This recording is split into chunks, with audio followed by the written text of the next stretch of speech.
right, getting the live stream going. Let's see.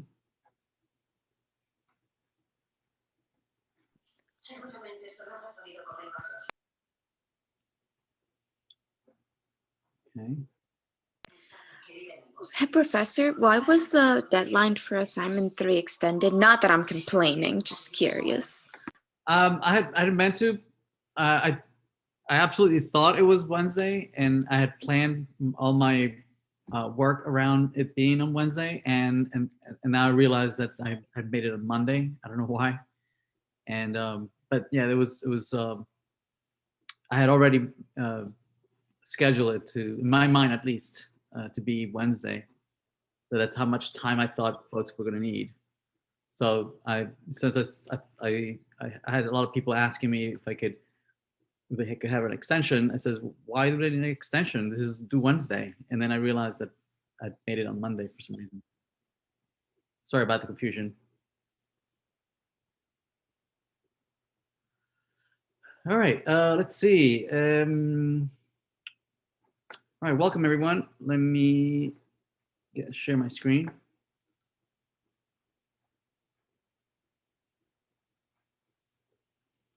Close that and bring out the chat.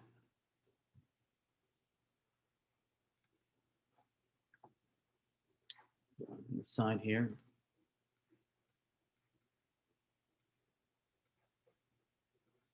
Okay. All right, let's see where we are. So first of all, just a reminder, we changed the due date for the third assignment to be this Wednesday, not this Monday, not tonight, on Wednesday. So that'll give you a couple more days to finish up. I had mentioned earlier, I totally thought in my mind that this was due on Wednesday for some reason. Now I realize that it was instead due today. So sorry for the confusion.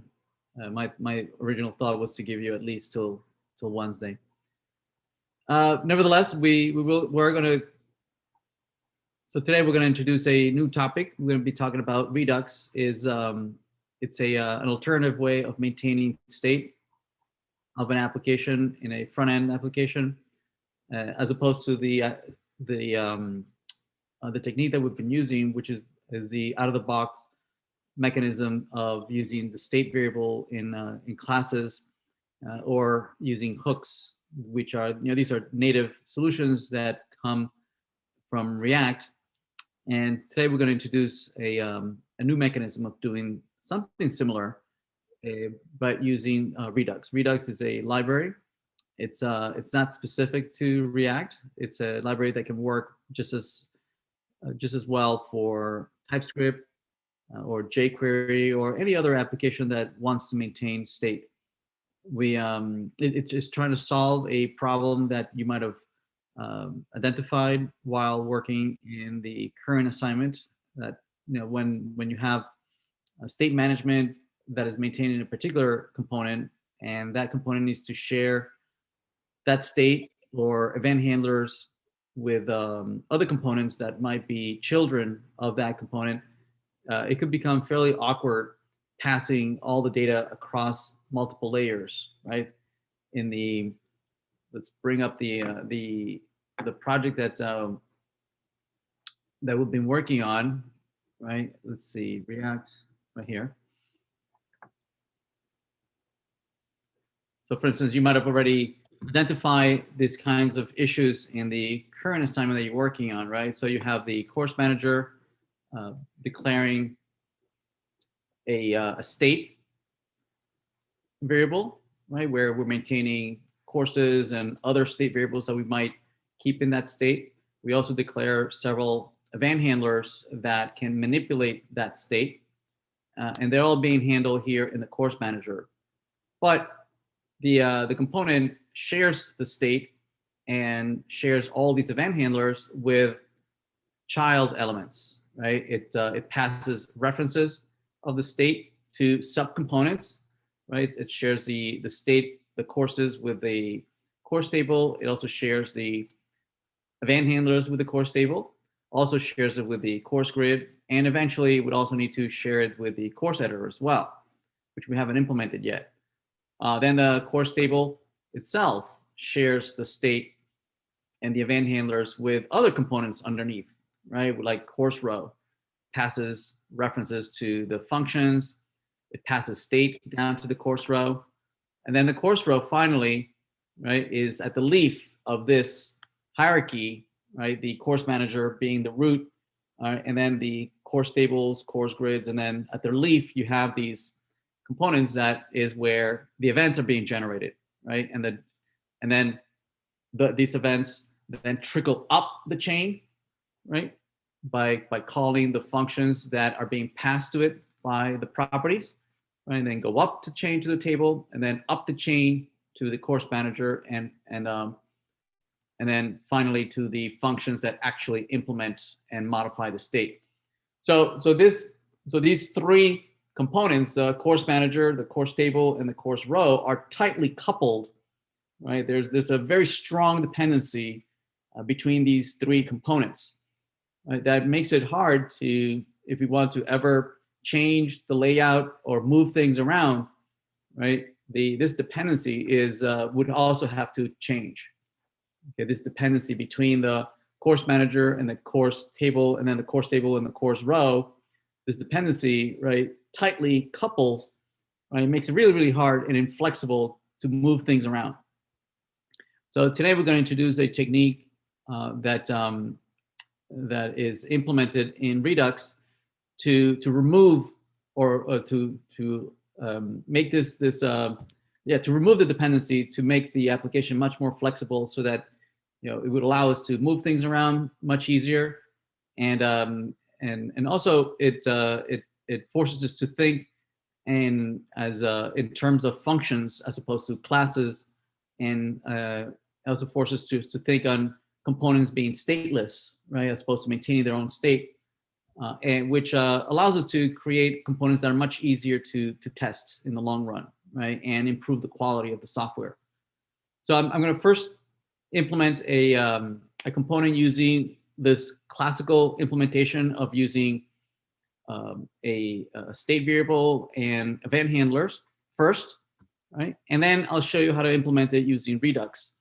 And we can contrast the difference between the two, right? Why one is better than the other, when is it appropriate to still use this technique that we've been using, right? Because it's not like it's terrible, right? It has its uses. When would you use this, or when would you use Redux, for what context? Okay. All right. Any questions? Professor, yeah, I have a question. So in terms of like classes versus functions, like, do you have any comments on like which one you should prefer and why, and whether or not to mix them? Sure. So function components are preferred in that they allow to write tests that are much easier. When you have a component that does not maintain state, then the number of tests is reduced significantly.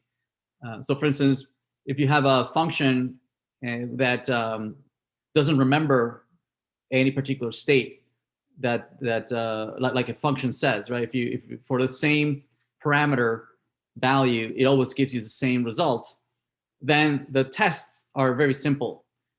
So for instance, if you know that the function plus takes two parameters a and b, and you can always be sure that if you pass it a and b equal to 2 and 3, 2 plus 3 is always going to be 5, right?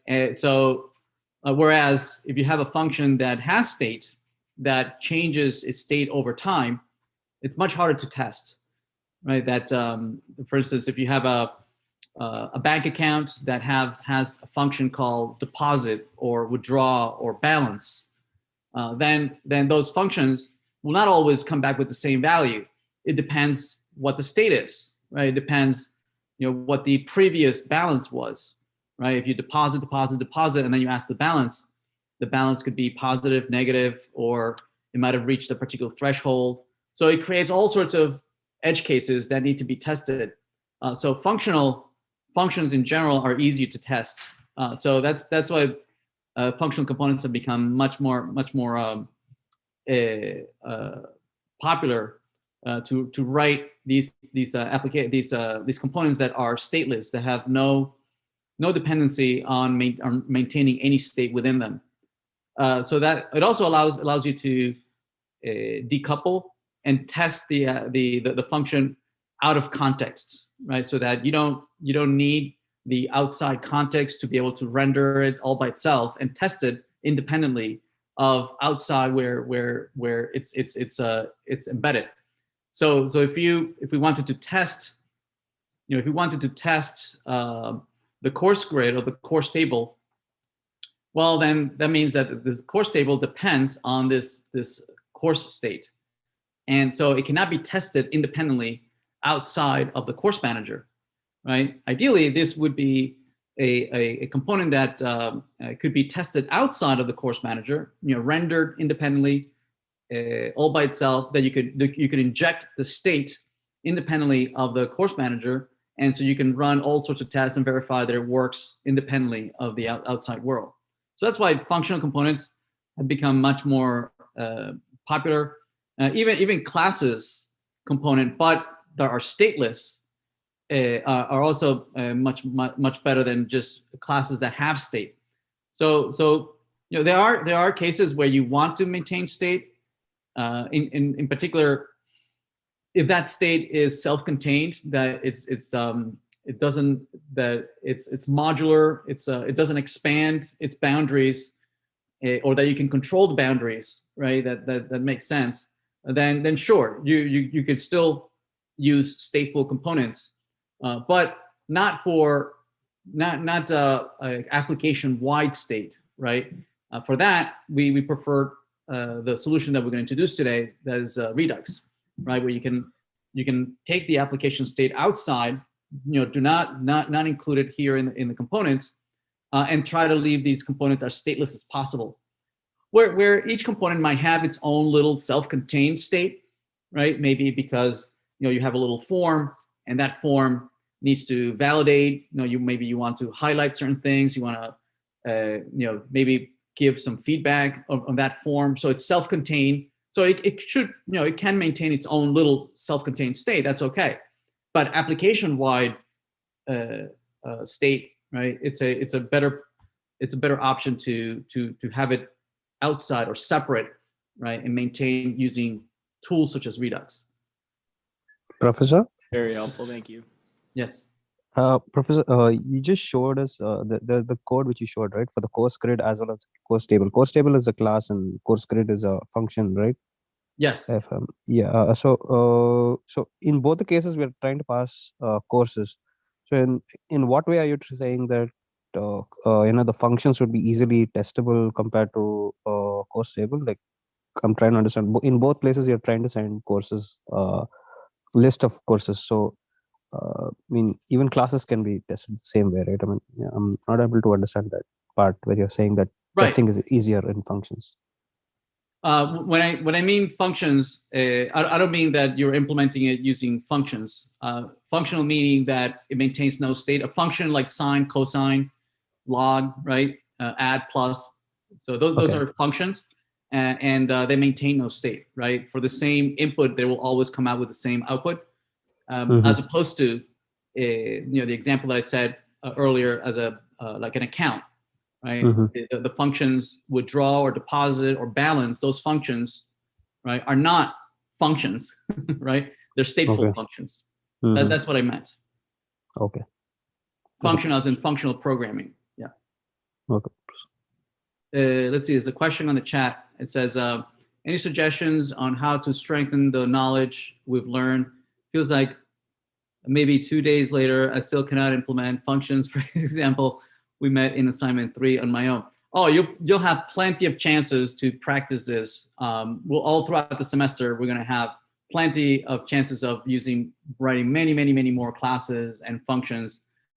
So this is only the beginning, right? So you're going to be writing lots and lots of classes. You have plenty of chances to practice in the next 5-6 assignments. So you'll be sick of how many chances you get to actually test this.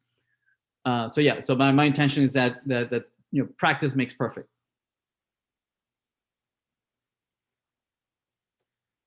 Okay. Right. So let's go into the Redux demo that I'm going to give. Again, there's going to be two versions of the same thing, but one implemented using just this classical way, which will give us a chance to practice it again. Yes. And then I'll show you an alternative way of doing it using Redux. Okay. All right. So first, let's create a really simple component, and we'll just build a simple counter, right? And the counter, like the demo suggests, right? We're going to be able to say plus, minus, right? Where we can increment a counter and subtract a counter. So it's trivial enough that that we can understand it, right? But it does cover certain aspects that allow us to contrast how would we build it one way or the other, and why is it one better than the other, right? So we'll create it two ways. One, using React state, and the other one will implement it using Redux state.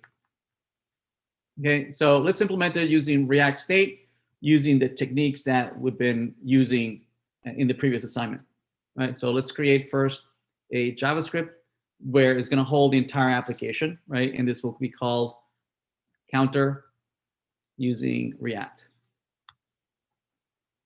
Okay, so let's create here an import of React from React, and we'll create a class because we're going to maintain state using the state variable. So this will be, export default class counter React, and we're going to extends React.component. So here's our state variable, which is going to maintain a count, and we're going to initialize it to 1 to 3. And to render this, we'll say that we have h1, and we say count is equal to this dot state dot count. Okay, nothing difficult about this, right? You can follow this very well. So we're going to put it in our index page. We're going to replace our app with just this little counter. So this will be counter React. Let's run this and see what we get.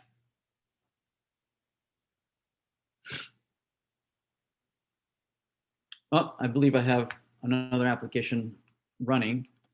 Let me stop it.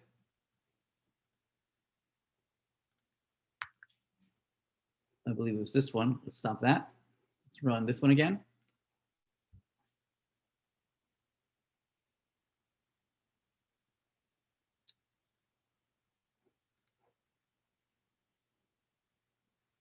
Okay, there it is. Count is 1, 2, 3.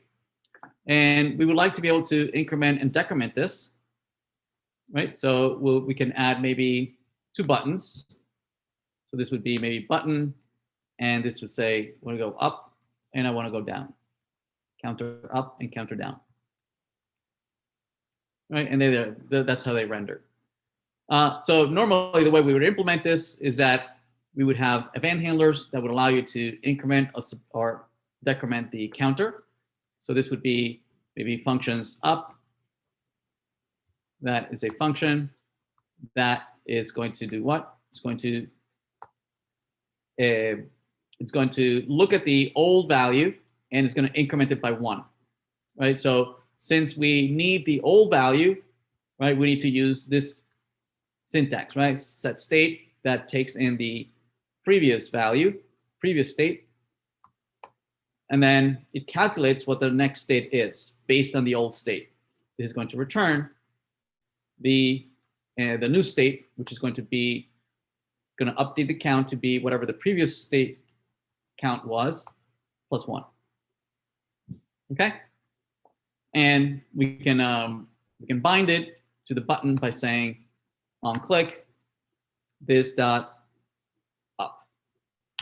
Okay, all right, there we go. All right, so if we go back here and we click on up, notice that indeed it changes the state and it works fine. Everybody good? All right, so let's do it again, just to practice again, right? Let's write the down. Again, the down would be a function that is going to update the state by setting the new state to based on the old state. Right, it's going to calculate the new state. Going to be the new count will be the old count minus 1. Okay, and we're going to bind it to this button here. So this will be on click. Oops, second.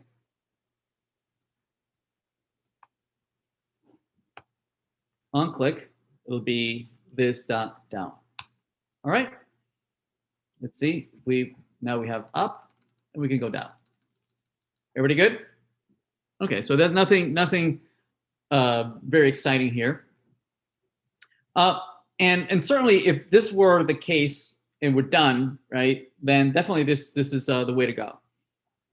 Now, it starts to get tricky when we want to start applying software engineering to this, right? And when this starts to get complicated, right, these components might, whatever you're doing here, starts getting out of hand, right? It could be, instead of these 10 lines, you start getting 20, 30, 40, 50 lines, and we start deciding that maybe we should break this up into smaller components. Yes? And so you end up with things maybe such as something that handles output, a couple other components that handle the input, the reading of the input, right, or event handlers, right, spread out over multiple components. Yes. So let's create a couple components, one that does output, one that does input, right, and so on and so forth. So let's do that. And so let's create here, right, a component that deals with the output of showing the actual value. Okay, display. So we'll create here a component. We'll call it counter display. All right. So this is has the same import, right? And it's I'm going to use a function to do this. Right. So this is a const. I'm going to use a function because I'm going to assume that this component is not maintaining its own state. The state is being entirely provided by its parent. Okay, so the parent is going to provide the state for this, right? So I'm going to copy this, and this will be const counter display. It's going to take as argument the count, and it's going to render like that. And it's going to render this, right? Just like that. And we're going to export default counter display. Okay? So now I can go back here and replace this with my, right? I can replace this with my new counter display. Say this is the counter display. And I can pass as an argument the count is equal to this dot state dot count. All right? Make sense? And this works just the same, right? So I'm refreshing and it works just the same. Again, nothing tremendous here. With a button, right? Usually what we do is that, again, same thing, right? We create a component, maybe we'll call it up. And this might be counter up. So this would be counter up. And same import. So import, and again, actually, I can just copy this, right? Just copy it. We'll call it. Oh, I'm sorry. No. We're writing. We're creating it now. Cancel. I'm sorry. We haven't written it yet. Okay, so this will be const, right? Const, and this will be counter up, and it'll render the buttons. right? So let's grab buttons. So up, and it renders the up here, right? Now, where does it get the function? Somebody's going to pass it down to it, right? Here as a reference, and we're just going to be able to just call it, right? And we're just going to export just the same way. Export default counter up. So now I can replace this by counter up, and we're going to pass a reference right to this attribute right here, property. I'm going to pass it up. It's going to be about equal to what? It's going to be equal to the local function up here. So this will be this dot up. Okay. Everybody good? Everybody still with me? So nothing new here, right? This is all everything we covered last week. All right, let's practice again using it for the button, the down. Well, actually, let's see if this still works, right? Counter up. We moved it down. Up still works, right? Everything works the same. Down, we can just copy up and just say dash down. And the only difference, right, is that instead of this being up, this is down. This is down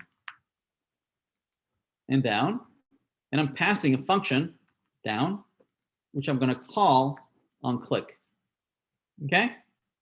So now this here can be replaced with our counter down. And I'm going to pass in the down bound to the down function here. Make sense? And this still works the same way. Everybody good? Okay. What else we could do? Well, we could. All right. So let's now. Any questions about this? Is this basically what we covered last week? Right. All this should be familiar to you. So what we're going to do now, right, is that we're going to replace this. We're going to replace this with a Redux version of this. Okay, a Redux version of this. Notice that the dependency here is that the course display, course count, and course up depend on the state, right, and depends on these functions being declared here, which we pass down as arguments. You see that? Now that's a problem, right? Because what if, I don't know, say I want to move this component, I just want to remove it from here and maybe put it in counter display. Maybe I want to put it here, right? Now I've completely broken this, right? Because where is this? This dot up, I need to pass it down as an argument, right? I can't just move it around. I can't just move it around. I'll just break it. You have to put it back, right? You have to put it back over here. I can't just move it around. So, but we want to have that option of just moving things around. What if this display, I want to put it inside of another child, right? And create a longer chain of components, right? Because the component code has been growing, and then I want to put it in, several layers down. Well, I would have to pass this state, from the parent down to that child, to the grandchild, to the grand-grandchild, all the way down to whatever component needs it. So it creates a dependency all the way through the chain between all the various components, right? And so it makes modifying the code very, very hard. So what we want to replace it with is that we don't want to have this dependency. I want to be able to remove that like that, right? But we want the counter display still to have access to the state somehow, right? But not because I passed it, but because it can somehow ask for it from within the component and say, hey, I know there's this state somewhere over there. Well, I want that state here. So instead of somebody pushing it to me, I want to be able to ask for it. Okay, that's one of the biggest difference in the architecture, right? Is that instead of a push architecture where the information is being pushed to me, instead I want to pull it whenever I ask for it. And in that new architecture, right, even if counter display is buried down in a really deep hierarchy, right? There is no dependency, in between that hierarchy, right? Where I have to pass it down all the way down to the chain, right? I could have, anybody in the chain here just not care about that state at all, right? And only way down here in the leaf where I'm actually going to display it, I can then just ask for that information and just display it. Make sense? That would allow me to just take the counter display and put it anywhere in the chain, as long as I can ask for the state, right? I am free to put this anywhere I want. So this increments the flexibility of the application tremendously. Okay, so let me leave this dependency here for now. All right, so let's re-implement this, right, using Redux. Okay, so in here, Redux state. First of all, we'll need to install the libraries for Redux. Okay? So I'm going to go to the terminal, and I'm going to install the following libraries. I'm going to say npm install Redux first. So this is the core library, right? And this library is the same library for, if you're going to use it with other UI libraries such as jQuery or Angular. Even Node.js on the server side, you can use this, right? So it's not even specific to user interfaces, right? It's just being able to manage state, okay?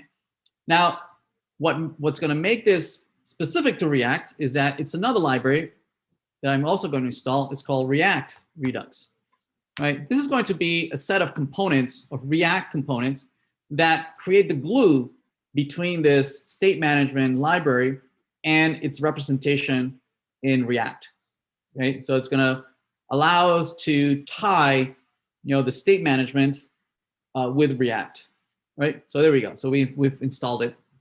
Okay, so let's start all over. We're going to create again another JavaScript here, and this time is going to call it counter but Redux. Okay, so it's going to have the same exact user interface as before, right? So let's load up the React, okay? And since I know this is going to be a stateless component, since I know it's a stateless component where the state is going to be managed outside, right? I'm not even going to bother declaring this as a class, right? And so I'm going to use stateful functional components here. So this will be const, and this will be counter Redux. Right, so it's just going to be a plain function, right? And it's going to be a div, and it's going to have the display h1, right? So this is count. It's going to have the two buttons, right? One says up, and the other one says down. Okay, and I'm going to export this. Export default count Redux. And I'm going to go back to my index page, and I'm going to replace my counter React. I'm going to replace it with my counter Redux. Okay, so now this renders as just count up and down. Everybody good? Right? Okay. All right, so let's implement this, right? So first of all, right, we want to be able to put this in separate components, right? And make it so that there's no dependency between the parent counter Redux and the components. Yes? So let's do that. Let's implement here, similar like before. We're going to have a counter display. We're going to have a counter up and a counter down, right? Actually, we could actually just copy these. I'm going to copy these, display, down, and up. I'm going to put them in here. I'm going to paste them. And let's look at their implementation. So display is just a stateless component, just receives the count and displays it, right? So no difference, right? Because we just copied them, right? So we have down, again, it's a function, right? And it's going to click it, right? And there's up, same thing. We have up, right? So these are the same exact components from before, right? No difference. All right. So let's build this count counter this Redux in terms of those components we just copied. So this would be what? This would be counter display, right? The local one. This will be counter. Which one is it? Sorry. Up. Sorry. Will be counter up, the local one, right there, and this will be counter down. There we go. Okay, so it renders the same way as before. Obviously, there's no data, right? Nobody's providing the data, not yet anyway. Okay, and so how do we provide the data? How do we provide the data? Again, what we want to be able to do is freely move things around, right? Up and down, and have instead of me passing data down, these are going to be able to pull data whenever they want the data, and that's going to liberate, right, the dependency between my parent and the children, and I could, you know, just move them around any way I want. All right, okay. So how do we do that? Right. So what we're going to do is that I'm going to declare the state outside over here, only for explanation purposes, right? Eventually, we're going to move it into a separate file, but I'm going to keep it all in here just for now, right? Later on, we'll move it to a separate file, right? So let's declare an initial state, just like we had before, right? Initial state, right? We had a count, right, of 2, 3, 4. Okay, just like we had before, right? In the previous React counter. We had the state, but instead of being part of the class, it's going to be outside, almost like if it were a global function, a global variable, right? But it's not global, right? It's accessible in this file only, right? Anyway, so now what we're trying to do, basically what we're trying to do is rip all this part here of the state and how we're going to manage the evolution of the changes and the modifications of that state. We want to rip it from the class and put it somewhere global that we can then share with everyone, and folks can ask for it whenever they need it. Okay, so what we're going to do is that we're going to create a function, and it's going to be called a reducer function, right? And what the reducer is going to be responsible to do is that it's going to encapsulate, right, all the logic that has to do with the evolution of the state, right, as it changes over time. Okay, so it's going to have the state, and it's going to handle all the functions are going to move into this one function reducer, right?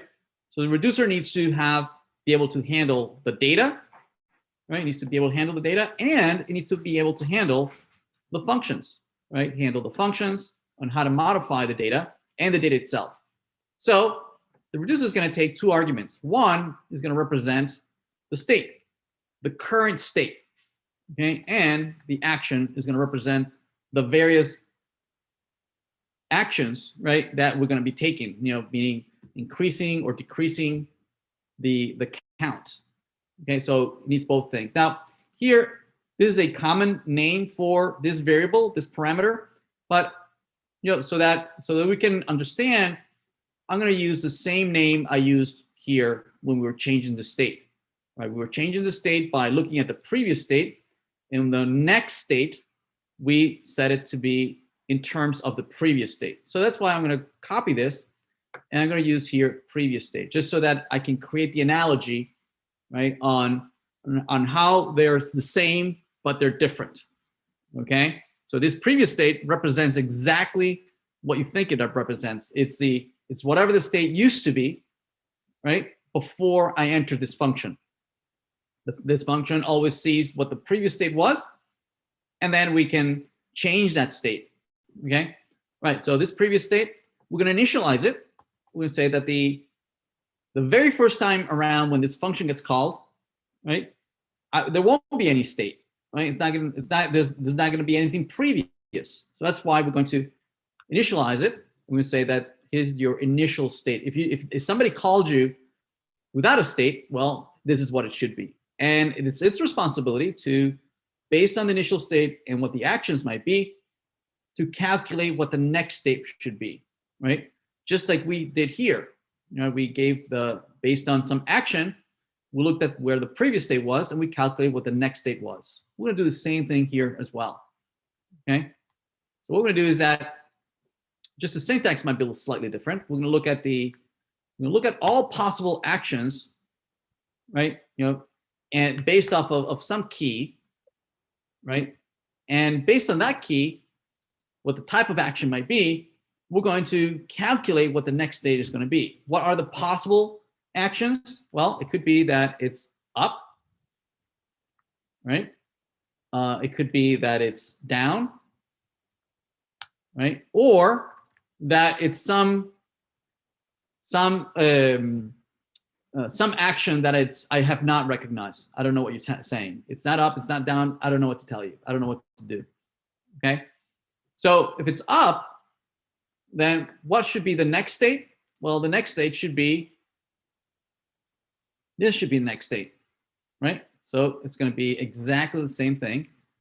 I'm going to calculate, I'm going to say that the next state, I'm going to return, whatever this function returns is going to be the next state. I just calculated that this function comes back with that state. Count, previous state, count plus 1, right? If it's down, then the next state is going to be exactly like we discussed earlier, right? It's going to be whatever the previous count minus 1. And if it's neither, then I don't know what to tell you. I'm just going to stay with the current state. So the next state is just going to be the same as the previous state, right? I'm not going to change state. Everybody okay? Right? So this encapsulates the state and encapsulates the modifications of the state over time, right? We just need to somehow make this available, this logic and the state, we need to make it available to these folks, right? If they want it, if they want it at all. If they don't want it, that's fine too. But they can, if they want, they can ask for it. They can ask for this logic, right? So how do we do that? How do we connect this two? Now, the connection between the state management and the components, that's going to be a lot of plumbing, right? And this is where a lot of people have trouble, right? And they get lost and they get frustrated. And the good thing is that you only do the plumbing once. Once you do the plumbing, right, everything is very easy.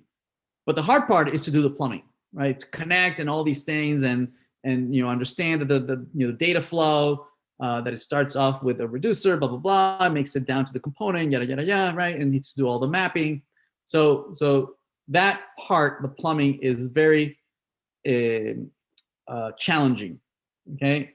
So you know, I expect you to be frustrated when you try and do this on your own, right? And so don't get discouraged, right? Everybody goes through the same process.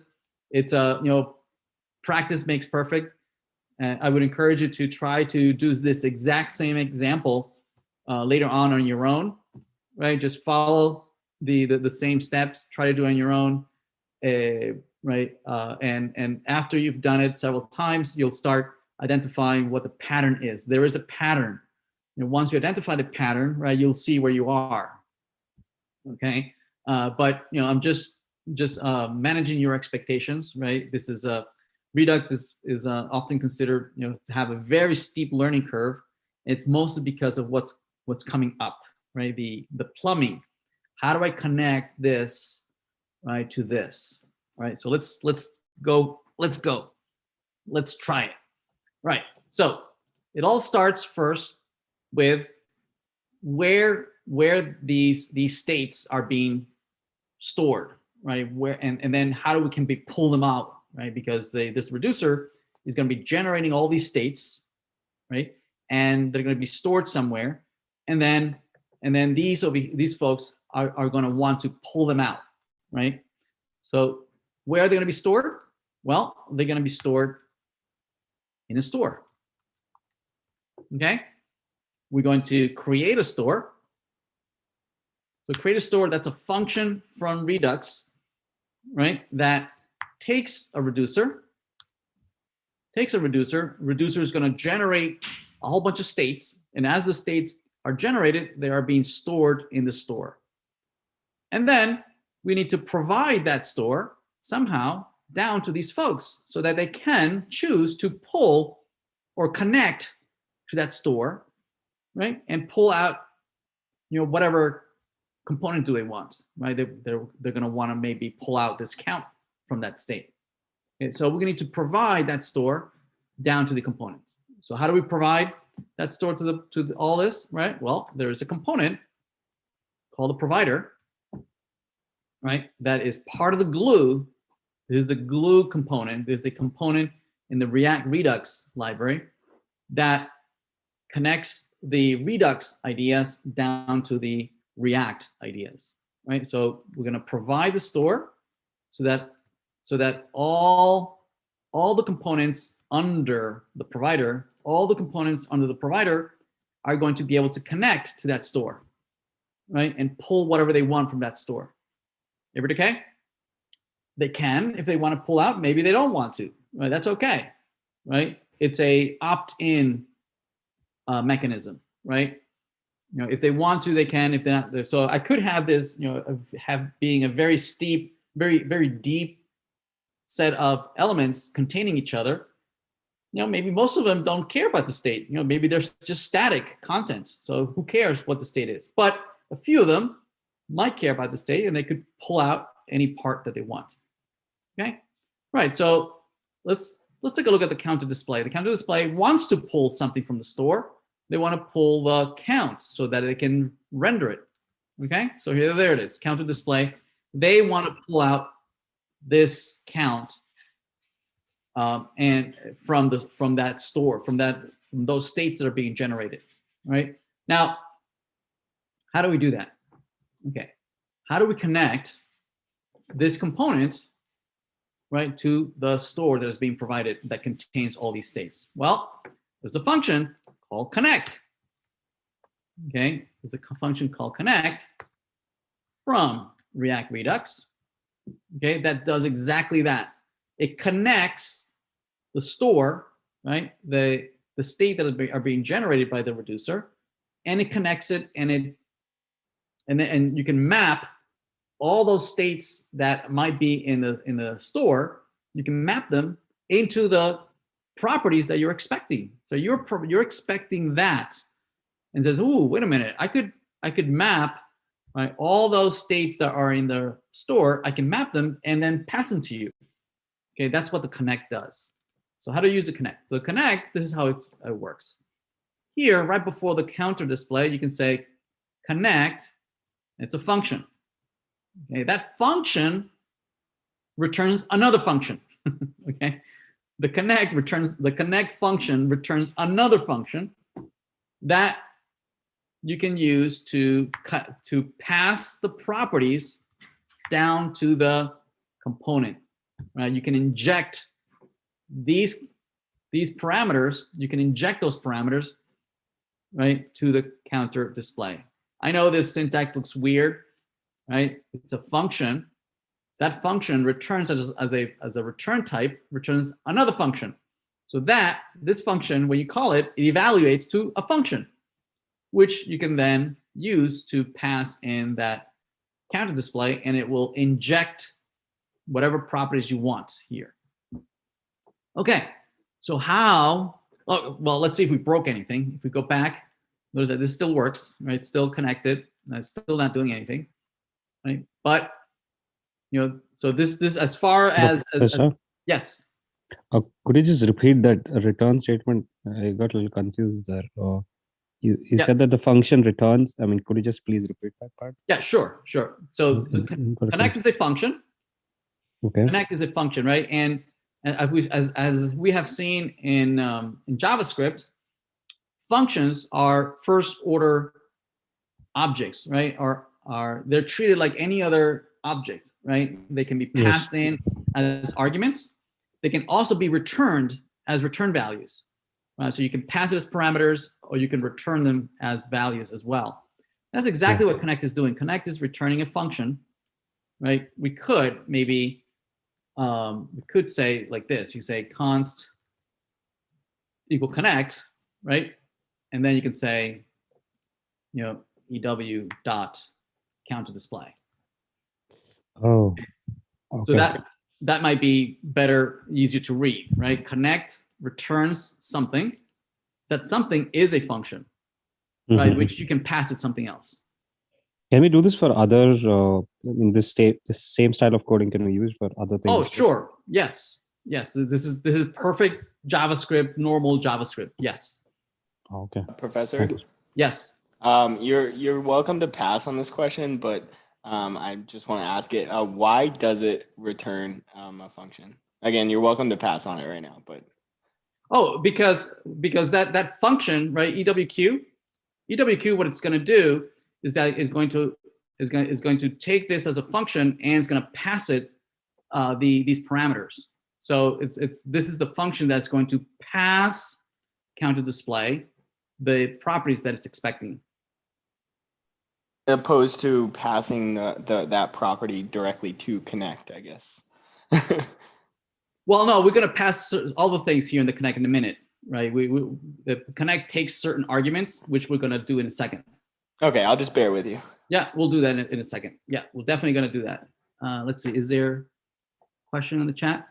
Can we, is this a higher, yeah, exactly, higher order function, exactly. Functions are treated, you can pass them in as parameters, or you can retrieve that, send them back as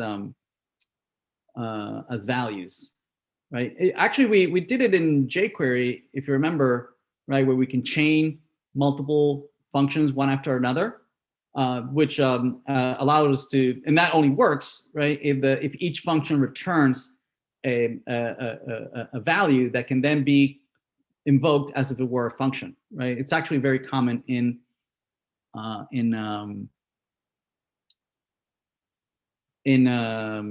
JavaScript. Yeah. Yeah. Okay. All right. So what does the connect do? So the connect is this connect, right, is invoked every time you have a connect, right? It's going to be invoked by the provider. As the provider, right, what it does is that it passes this store to all the components underneath, right? Okay. And if those components have a connect function, because notice that what's going back, what's being exported is whatever this whole thing returns, right? And what it returns is a function that is going to allow the provider to pass the store down to the connect, if you have a connect, okay?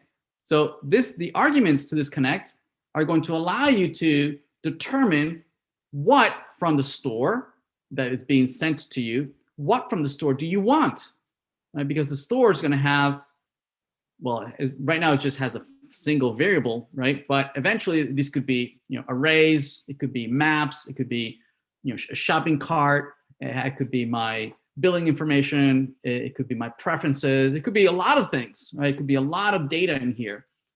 So here, your lonely little display, you need to be able to tell me somehow, what part of that big state do you want? We need to create a map and say, okay, well, pull out these parts from that state because this is the only piece that I want, the count, right? So here, the connect needs to be able to do that. And it does it with two functions. Let's create those two functions. The first function, right, is called, you can call them whatever you want, right? But I'm going to give it a valid name, right? Describing what it does, right? It's going to allow us to map the state. We're going to map it to the property, okay, mapper, right? Because what is this? It's a property. Where are we going to get the data? From the state. So the state to property mapper, right, it's going to be a function that's going to allow us to pick out the parts that we want from the state. Okay? So this function is going to take as argument the state, and is going to calculate what do we want from the state, right? So your property, let's call this property my count.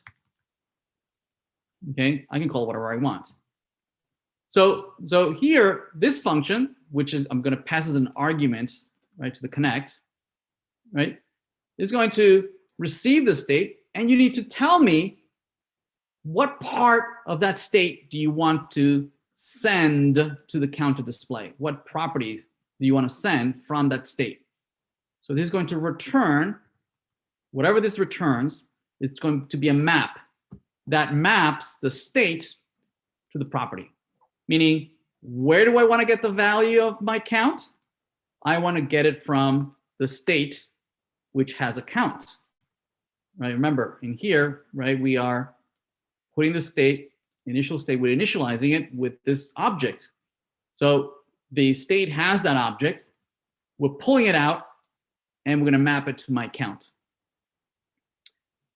So now the connect knows, right? It's going to pass it the state to this function. It's going to come back with an object and says, okay, you want the property, my count, populated with a state count.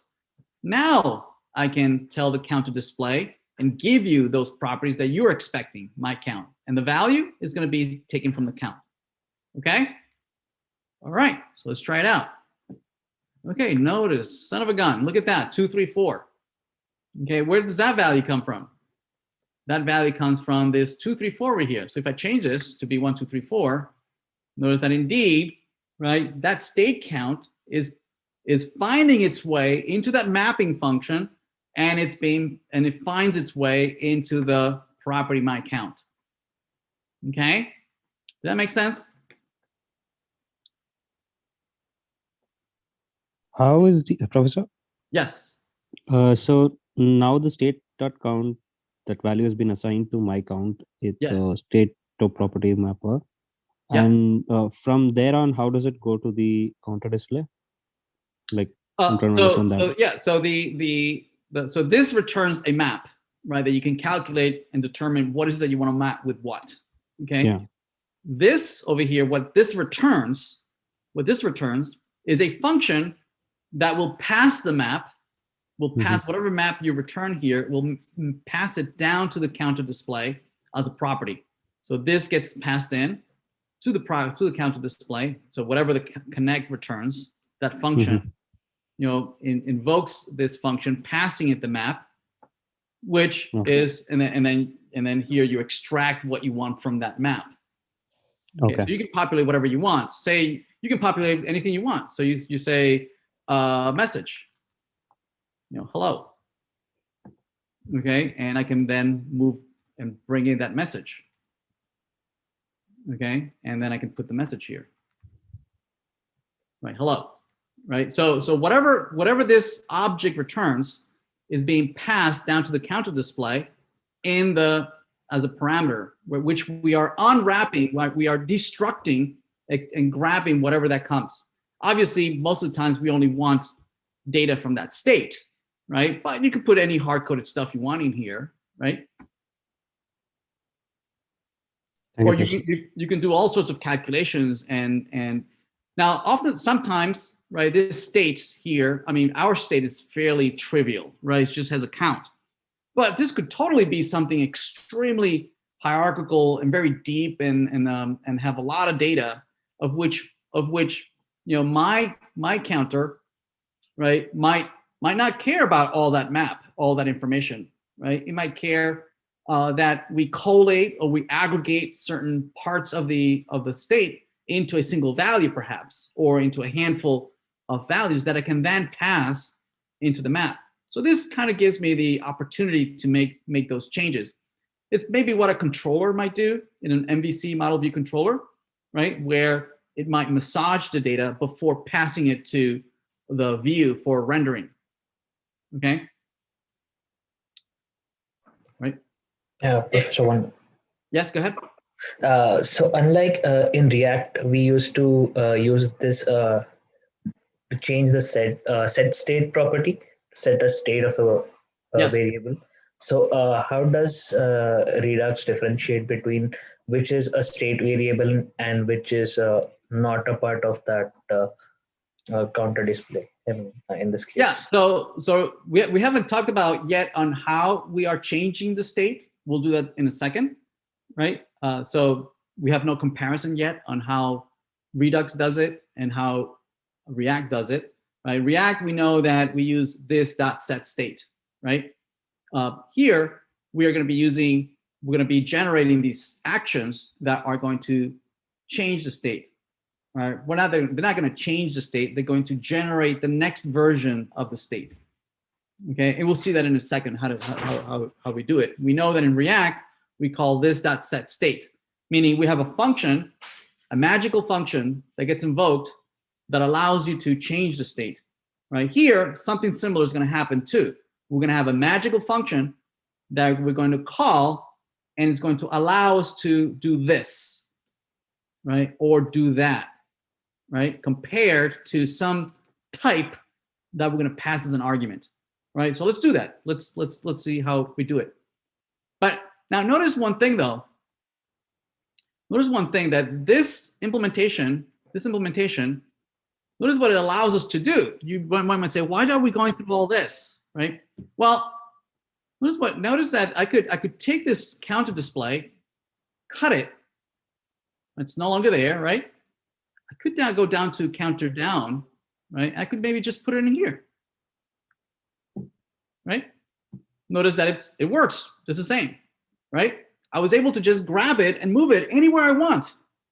You see that, right? So I am no longer tied, right, to being in a specific place in the layout, right, or the organization or structural organization of my application.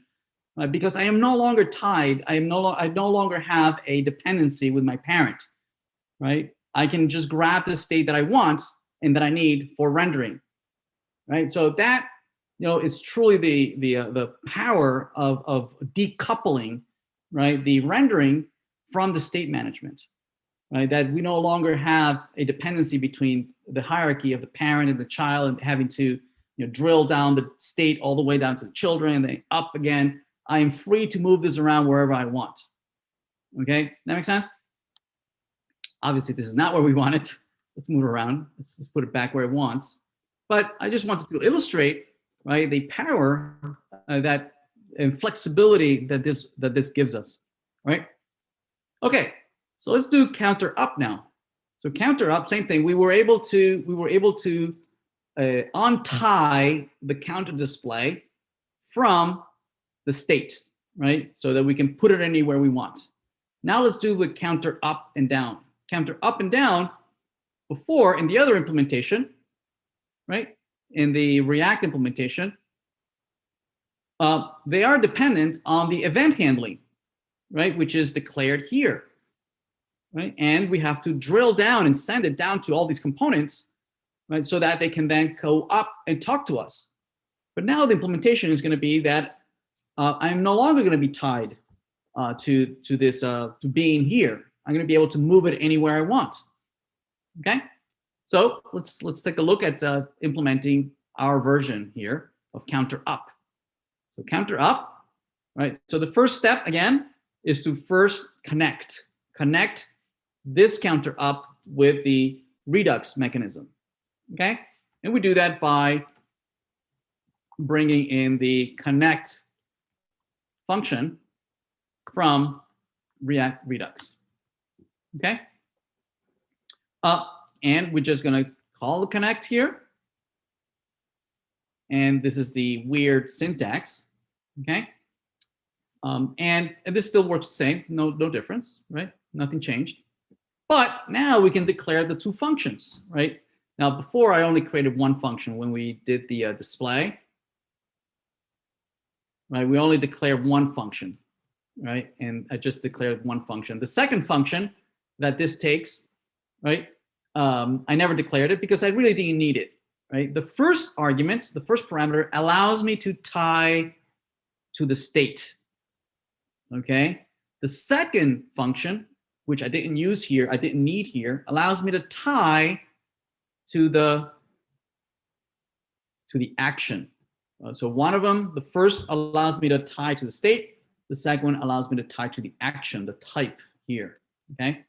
It's the equivalent of this dot set state, right? This magical function that allowed us to modify the state. Here, we're gonna have similarly, we're gonna have a magical function that is gonna allow us to come into the reducer, pass some action type, and execute either this up or execute this down, okay?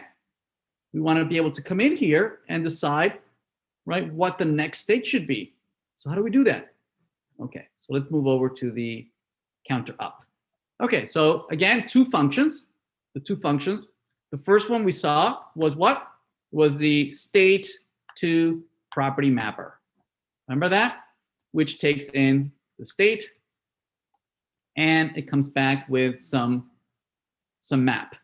Now, I don't need anything here in the state, right? So there's nothing for me to pull here from the state, right? I only care really about actions. I want to call or invoke a function.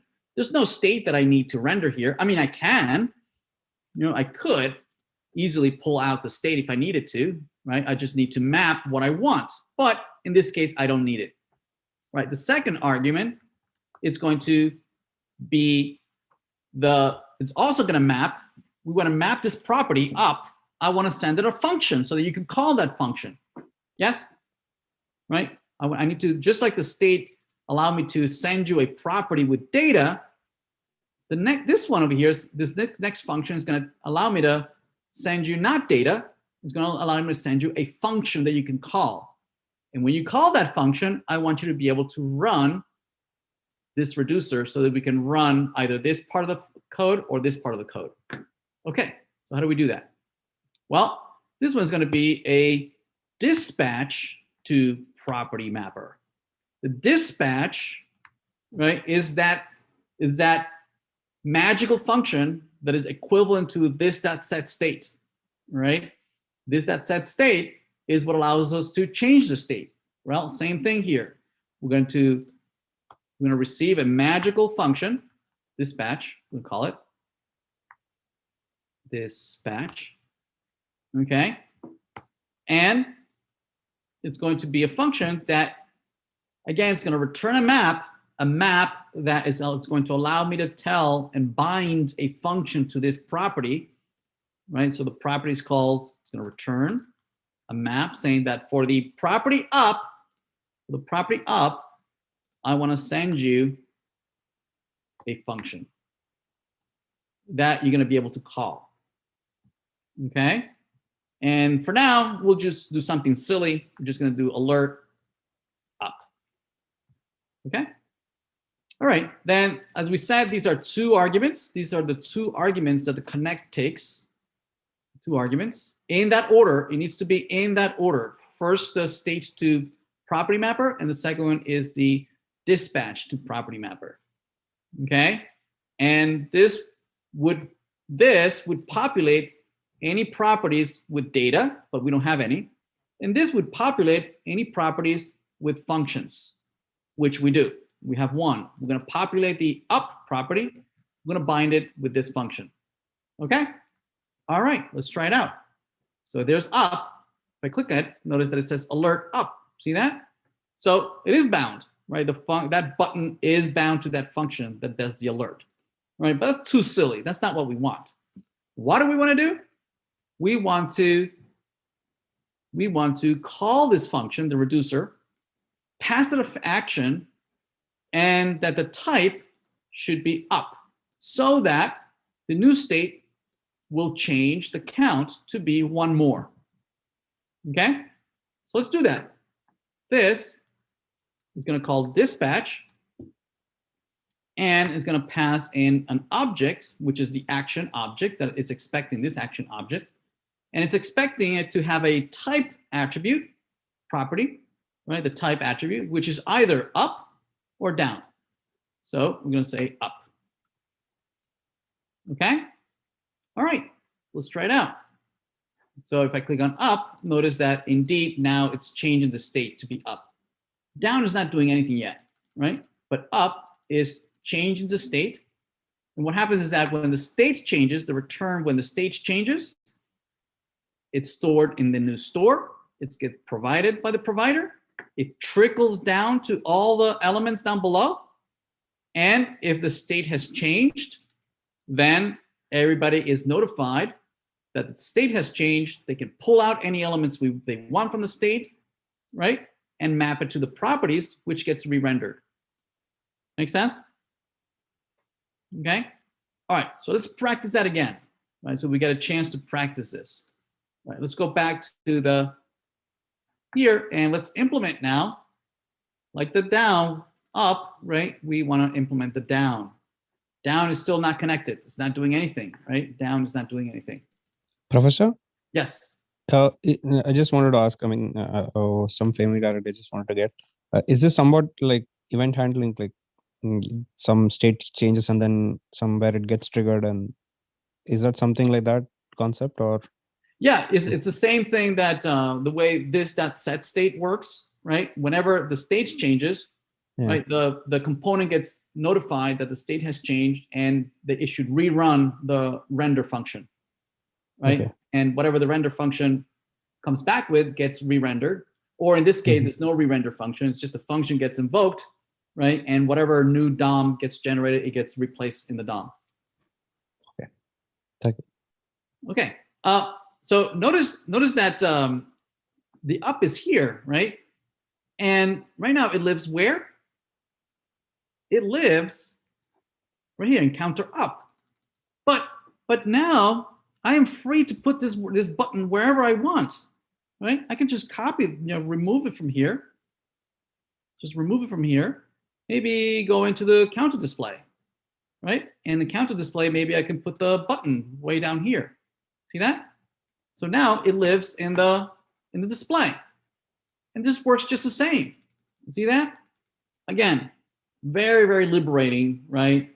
That I am no longer tied, right, with my parent, and as long as I'm inside as a provider, and as long as I'm inside the provider, I can really put it anywhere I want, right? Unless I create a dependency, then I can't.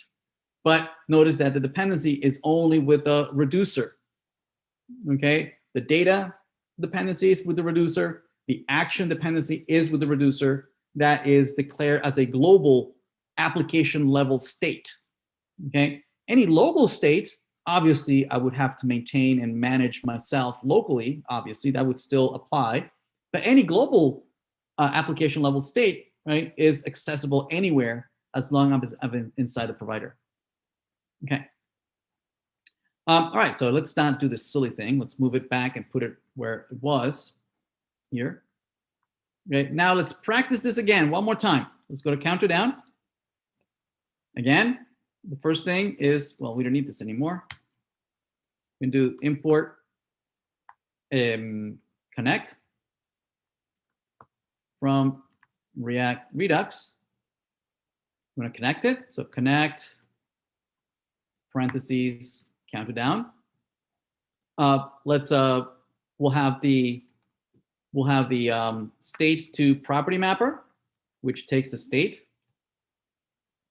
okay, and returns something, and do dispatch to property mapper, which takes our dispatch function, and this is going to return a new object saying that I'm going to bind the DOM to a function that is going to call the dispatch, and the dispatch is going to want to send an action object that has a type equal to down, so that we can run this, calculate the new state, so that it trickles down to the provider, from the store down to the display, so we can render it again, right? So let's send an object.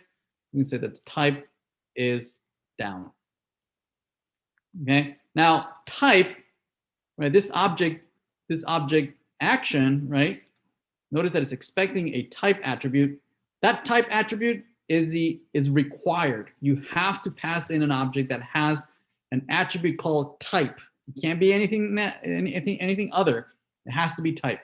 Okay, that's one of the few requirements. All right, so there it is, down. And we're going to connect the state to property mapper and the dispatch to property mapper. Okay.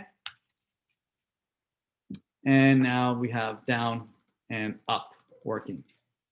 Everybody good? Everybody still with me?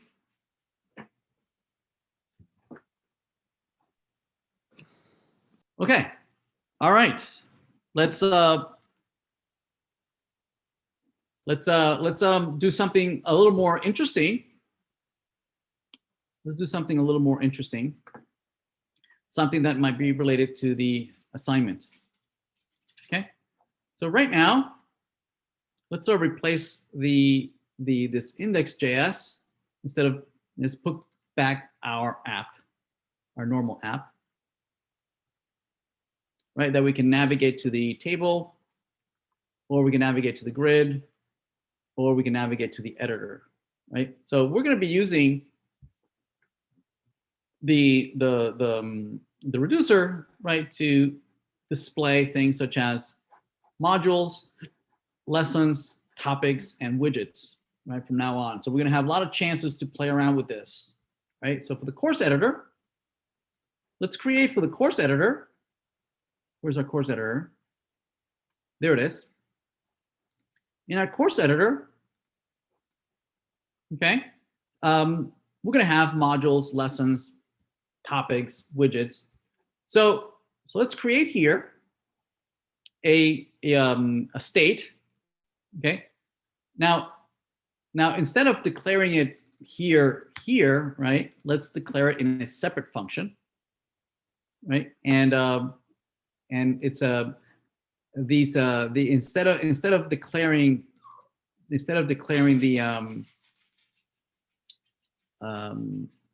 state in the same directory and the reducer in the same file, typically we declare those in separate files in separate directories, right? So we're going to create a directory next to the components, right, called reducers, right? So a reducer, so we'll call this reducers, okay?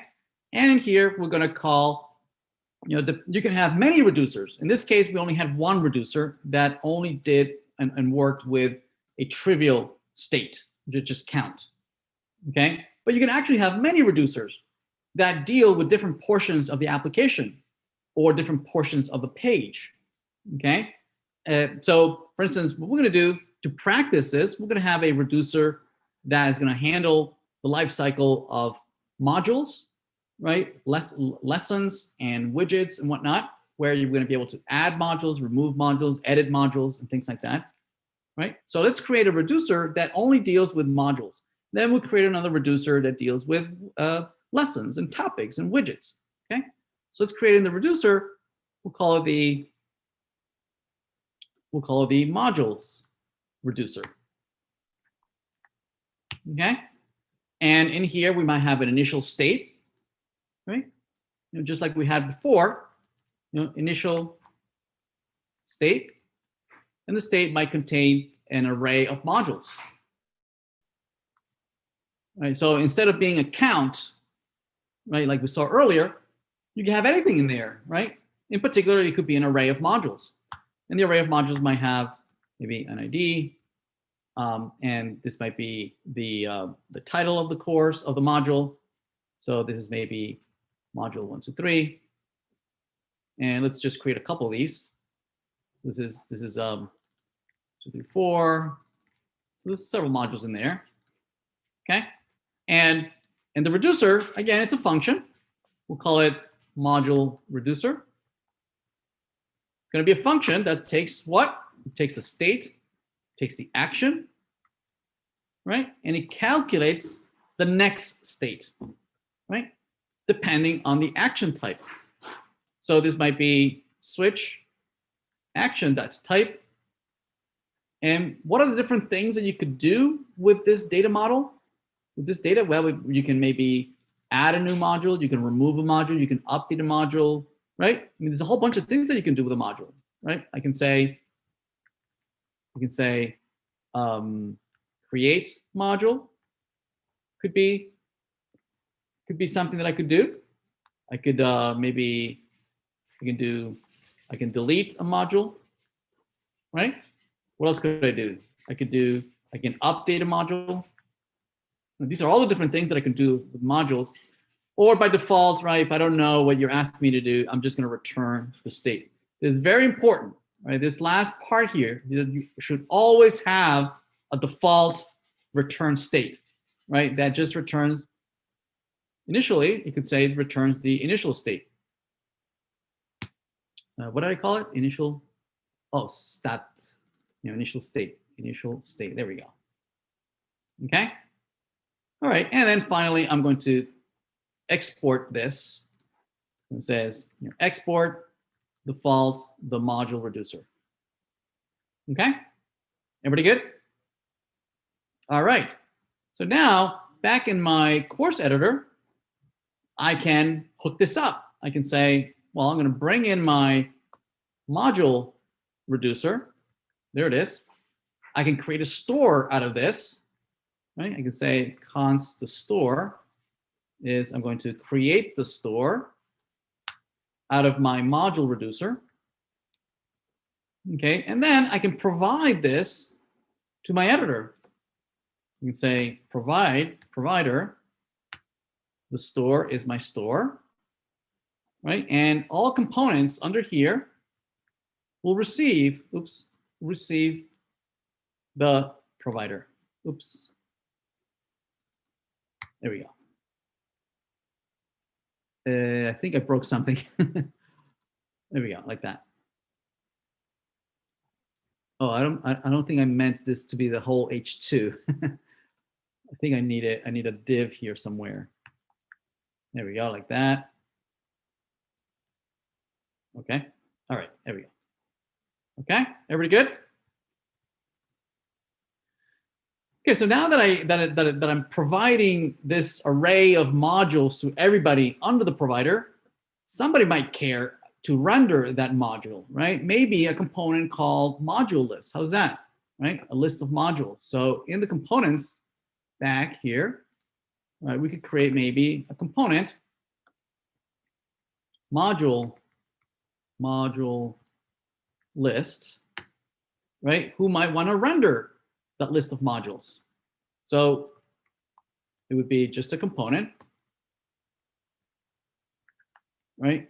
And again, I'm assuming that I'm not going to maintain any state, so I'm going to let the Redux handle my state, so I can safely create a functional component here, right? So this will be a const module list that presumably somebody's going to pass me the list of modules, right? Modules. And I should be able to render that, okay, inside this div. Maybe this will be H2, modules. And I'd want to render those modules in there, right? So, but for now, let's export the full module list. Let's see if we can render it here. We can render it below this H2, the module list. There's module list, which is not rendering anything. But if we connect this, right, if we connect, because the provider is providing that state of that array of modules, we could pull that array of modules and map it to my local property, my modules. So I can connect. So I'm going to say import connect from Redux, right? And I can say connect that and decide what I want to pull from there, right? I can create my two functions, my state to property mapper, which grabs the state, okay, and I have my dispatch to property mapper, which grabs the dispatch, right? That is not really doing anything. So what would I want to do here? I want to say maybe return from the state. I want to populate my modules from the state modules. Okay. And then if I pass these two arguments, these parameters to connect, right? It'll create this map and pass them to the module list, which is expecting my modules, right? From the modules. So presumably I have modules here. I can say my modules, presumably that's an array, right? I can know what the length it is. So length. Okay, notice it's 3. That's promising, right? Because the array had 3 modules in there, didn't it? In the module reducer, yeah, there's 3 modules in there. See that? So presumably here, I have the modules. I can just iterate over it, right? I can say UL class list group, and I can iterate over this. You can say my modules, oops, my modules. I can iterate over this. I can map through them. And so here's my module, and just render an LI that contains my list group item that has my title, right? Module dot title. Okay, and there they are. Module 1, 2, 3, 1, 2, 3, 4, 3, 4, 5. That we are grabbing from the. Where are we grabbing them? From where we're grabbing them from the reducer. We're grabbing from the reducer. That makes sense? Okay, so let's take a look at this again, right? Let's take a look at it again. The course editor, right, is grabbing the reducer.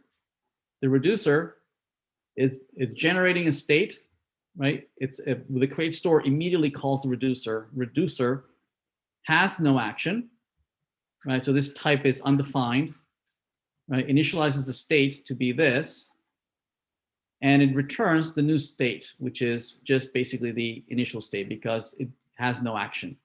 So this, right, the first state that goes in the store is basically this initial state, right? So that goes in the store. The store is provided down to anyone who wants it. The module list does want it, and it declares a mapper saying that grab the modules, which is that array over here, right? It's this array. It's this array. Right, grab that, and I'm going to map it to my modules. So we pass this as an argument, which retrieves the data and passes it into the attribute or property that you're expecting. So this gets that array. Right? It's also a good idea to initialize this as an empty array, just in case for some reason, it doesn't map well, right? And if it doesn't map, right, you get an error here, right, if that array doesn't exist. And then we just iterate over it, and that's it. Okay. Anyway, did that make sense? Yes, Professor. All right. So this is all I had for you. We're going to talk about the next assignment on Wednesday, and it's going to be all about Redux. Okay. And we'll ask you. We'll leave alone the course manager, the course grid, the course table. We're just still using the state management, React state management, right? That gave us a chance to practice that, right? That's still valid, right? You can still use that if you want to maintain a local state, that's fine, right? But for application level state management, right, Redux is the way to go. All right, that's all I had for you. Any questions? Just to double check, the assignment 3 is moved to the 24th, right? Yes, the assignment that was due today, I moved it to Wednesday. Okay. In case we get that error, I read on Piazza that a few people were having this issue where the server doesn't load. Is it just a matter of waiting? Or yeah, it might be that some other student is gotten into maybe a loop, like an infinite loop, and they're inserting hundreds, thousands of records. I might need to go in there and start emptying out garbage, but I can't do that for like a single user. I would need to empty out for everybody. But that's fine. I mean, you don't have any, life-changing data in there. So I'll probably need to go in there and clean out because I've seen, the server going down because it's getting into a loop of hundreds, thousands of records being inserted simultaneously at the same time. So yeah, just give it a minute and it should be up again. Thank you. Professor, for the assignment 3, I just had a question. Apart from the title, do we need to pull data regarding last modified, or it's just the data that like the Yeah, title no, is enough? it's dummy data. It's not. That doesn't need to be pulled from the API, right? No. Just the title Only name. the is enough. title. Okay. Thank Yeah. you. All right, buddy. Thank you. Thank you, Professor, could I ask one quick question? Sure. I was just curious because you showed like a reducer in class, but I recently saw the use reducer, which is like I guess a functional hook. Yeah. I was just curious like how that compares to like the custom reducer that you use. I Yeah, guess. we're gonna create all those hooks. And so again, those are for local state management, where you they're not application level state management. So if a component or a small set of components want to share a state for themselves, then yes, we're going to use hooks. Oh, so you use those. like a reducer in that case. Yeah. Okay. All right. Cool. All right. Thank you. Yeah, we'll take a look at those. Yep. All right. Cool. All right. Have a good night. Thank you. Good night. Take care. Hi, Professor. I have like a debug kind of question. Can I ask now, or I'd better ask tomorrow? Sure. What's up?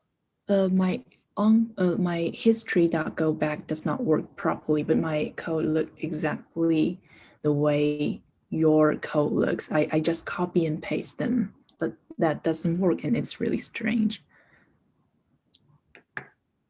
Sure. You want to share your screen? Sure. Sure. Can you allow me to share? Yeah, I just did. Oh, okay. So, just a minute.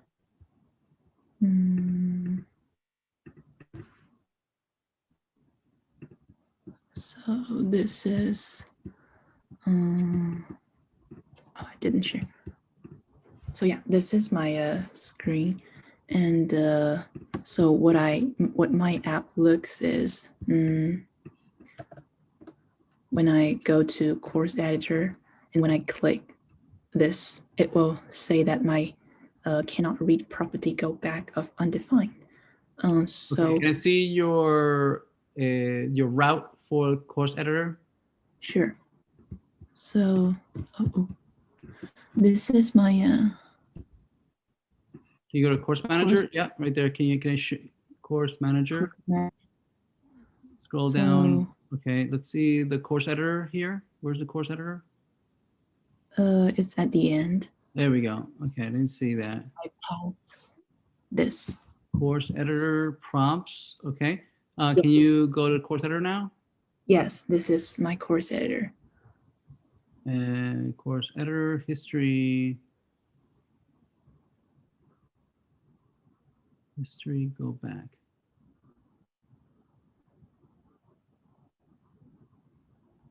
This is history, go back. One click, history, go back. Okay, can you, wait, can I take control? Let me see. Sure, I can give you control if you, do I need to? Yeah, I think I approved. Okay, let me see.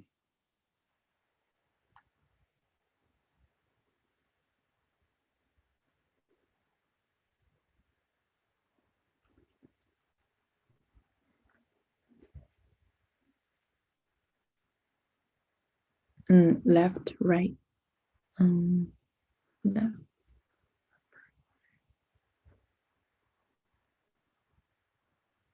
Oh, okay, so what about, we'll go here.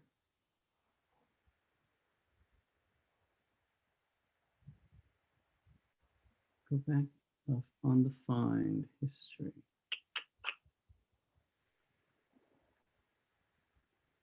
Click.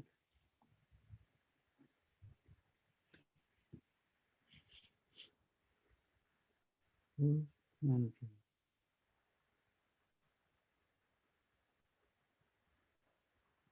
Courses editor.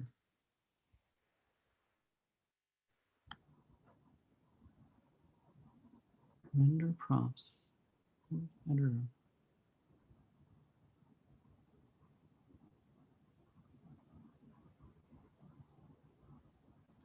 Hmm.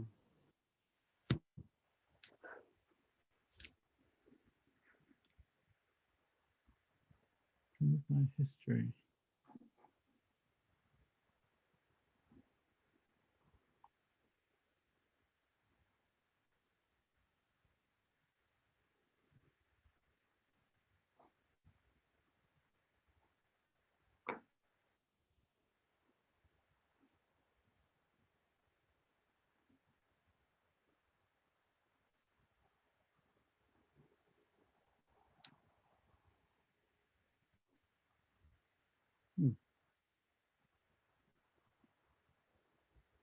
It's not a function.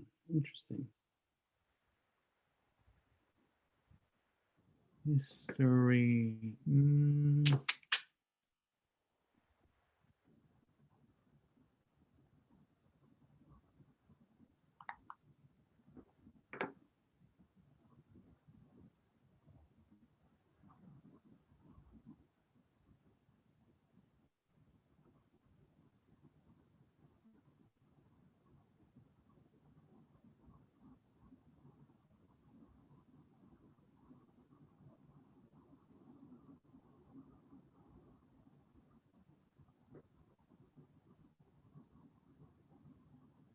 It's not getting anything. Interesting. Yes. Why are you not getting anything? Course editor, cons, course editor. Course editor. And course editor props. So props. And course title. Blah, blah, blah, blah.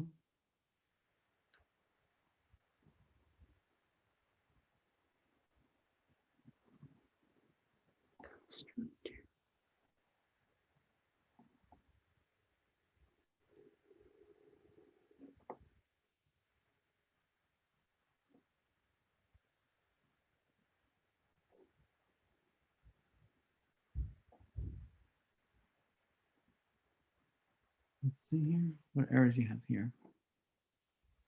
Failed prompts type. The prompt 2 is marked as required in length, but its value is undefined. This is in. Yes, Editor. I tried this one. If I add something to, then it will not go history back. It will just go to that to. For example, it's the slash or so. Wait, what? Yeah. So all these. Oh, I changed a to. I changed li to link. Oh, okay. Does that matter? Is that the reason It why? might. I don't know. It might, because it's failing. It might be an issue, right? So what's going on here? What are you doing here? Oh, this is when I was trying, because it says there's no to, so I tried to add a to it, but that will cause it does not go history back. It will just go to that to. Right now, but I mean, all these Yeah. hard-coded links, they need the to, right? Yes, but that's not like Yeah, no, but I logically. mean, it might be causing the whole thing to fail. The whole navigational. I'm speculating. I'm not sure. Okay. But I'm going to make sure that there's no errors that might be causing this to fail for some reason. Okay. What 'Cause the are all core- these? Oh, what these are, are. this is what like last assignment I wrote. Oh, The core, okay, right. I just changed Let's see li. the errors go away. We cannot appear in descendant of a link in course editor. I don't know if it's helpful. I mean, when I run into these problems, usually it's because the upper level of calling function, usually the ES6 format, I use a curly bracket to just wrap a single code, single line of code, single sentence. So that causes the case. That's inputted as an object. Yeah. In the go back, you mean? For example, yeah, when someone call the history, like, or anything else, like the uppercase of this of the function of the call, I mean the calling function, maybe the format is different. What do you mean? Where are you saying? But I'm sorry, but I don't think her case is similar to mine. Yeah, just yeah.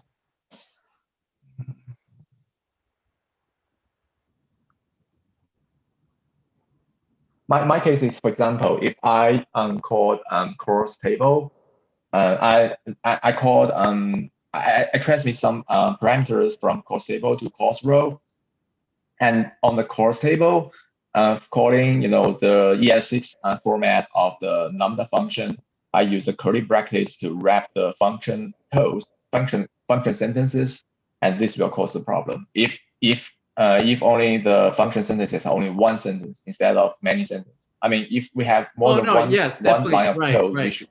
Correct. Yeah. If you have multiple lines, yeah, so you leave the curly brackets. Yes. Need the curly brackets, and when it's only one line, I use curly brackets, and it will cause the error like her case, like there is something undefined. Yeah. Okay. Yeah, I know, but she's not So getting maybe the props that's at all. also the reason, but yeah, she's not getting the props at all. Yeah. But the error still is complaining that all these links, see that this generates a link and this generates another link, so they're nested. Oh. Yeah, you can't have a link inside of a link. So this class, yeah, you move the class, that's perfect, right? But then you don't need this inner link here. Oh. Yeah, because otherwise you end up with a link inside of another link. Okay. So take out all these hyperlinks here, right? And just keep that, and you don't need that. Okay, so you need to fix that. Okay, I can we can, you can try do that to on your own. Yeah, we can try to comment. Can you send me? Can you put it on GitHub and send me a link? I'd like to play around with this. I'm not sure what's going on. Okay, sure. So I send you an email. I'll post a private post on Piazza. Yeah, on Piazza. Yes, please. Okay, so yes, I'll post a private Piazza about it. Yeah, I'll take a look at it. Yes, thank you. All right, bye. Bye. Bye-bye. Good night. Good night. Professor, just a quick question, actually. No one take much time. So the way we are trying to render details in table data fields, be it in the assignment 2 or assignment 3, is we are directly pulling the data from the database and including it in the variable like module.title and putting them in curly braces, right? Yes.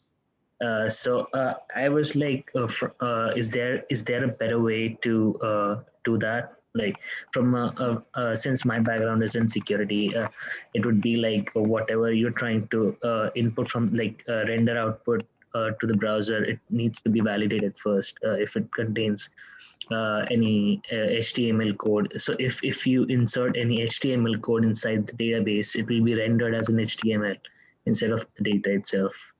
Right. Yeah. So any data that you're going to store in the database, right, that needs to be sanitized.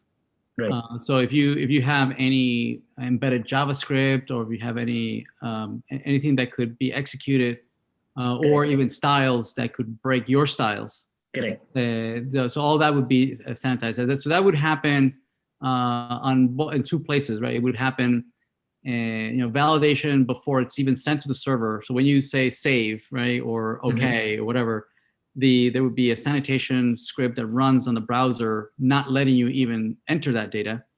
But even if it makes it through that on the server side, it would be sanitized again. It would pass through sanitizer that would strip out any styling, CSS, or any JavaScript would be removed, any JSON, any of that, and you would only end up with just plain old HTML. And also it would be parsed to make sure that it's not breaking any DOM, so that you're breaking you don't want to break your DOM if they put some bogus DOM in there. So all that would definitely go through some sanitation, of course. Yes. Okay, thank you. There's Yeah. So there are elements or libraries that will do that for you automatically. That will sanitize both ways, going out to the server and then coming back from the server. That it will parse the content for validation and before actually rendering on the screen. But yeah, we're not covering any of that in this class though. Is it possible for you to like state the names of those libraries if you know them, if at all? Yeah, no, I don't know off the top of my head. No, I knew them in when I did it on Angular. Definitely Angular is much more stricter, where it was called unsafe content or something like that, which would be evaluated, and it would it would give you a chance to decide whether you actually want it or not. Right. Thank you so much, Professor.